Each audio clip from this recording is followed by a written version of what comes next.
रमजान ईद प्रेम, बंधुभाव आणि एकात्मतेचा सण। या पवित्र निमित्ताने मेहकरचे नगराध्यक्ष किशोर गारोळे यांनी मुस्लिम बांधवांशी मनमोकळा संवाद साधत सर्वधर्मीय समभावाचा सुंदर संदेश दिला। मेहकर शहरातील जानेफळ रोड परिसरातील ईदगाह येथे जाऊन आज एका वेगळ्याच वातावरणाचा साक्षीदार ठरले। नगराध्यक्ष किशोर गारोळे यांनी स्वतः पुढाकार घेत मुस्लिम बांधवांच्या भेटीगाठी घेतल्या आणि ईदच्या मनपूर्वक शुभेच्छा दिल्या। या भेटीत केवळ शुभेच्छाच नव्हत्या, तर होती आपुलकी, जिव्हाळा आणि एकमेकांप्रती आदराची भावना।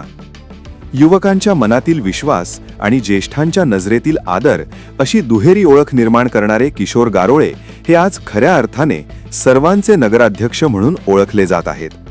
त्यांचा साधा, मनमिळावू स्वभाव आणि प्रत्येकाच्या सुखदुःखात सहभागी होण्याची वृत्ती यामुळे ते प्रत्येकाला आपलेसे वाटतात। जातीपातीच्या पलीकडे जाऊन, धर्माच्या भिंती ओलांडून माणुसकी हाच खरा धर्म हा संदेश ते आपल्या कृतीतून देताना दिसत आहेत। त्यामुळेच मेहकर शहरात बंधुभाव आणि एकात्मतेचे सुंदर चित्र पाहायला मिळत आहे।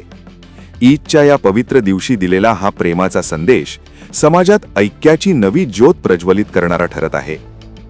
आपला Vidarbha live bureau report, Mehkar, Buldhana. मुस्लिम समाजामध्ये ईद हा एकदम अतिमहत्त्वाचा सण आहे। मागील एक महिन्यापासून रमजान निमित्त जे उपवास चालू होते ते उपवासाची सांगता झाल्यानंतर ईद हा उत्सव येतो। ईदच्या दिवशी सर्व मुस्लिम बांधव हे नवीन वस्त्र परिधान करतात। आज त्यांचे इथे गोडधोड बनवले जाते व येथे सर्व धर्मसमभाव याचा संदेश असा आहे की यामध्ये जो शिरखुर्मा बनवला जातो, गोड व्यंजने बनवले जातात, त्याच्यासाठी हिंदू समाजातील सर्व बांधवांना, मुस्लिम समाज असो, हिंदू समाज असो, या सर्वांना एकत्रित बोलून ही ईद मनवली जाते।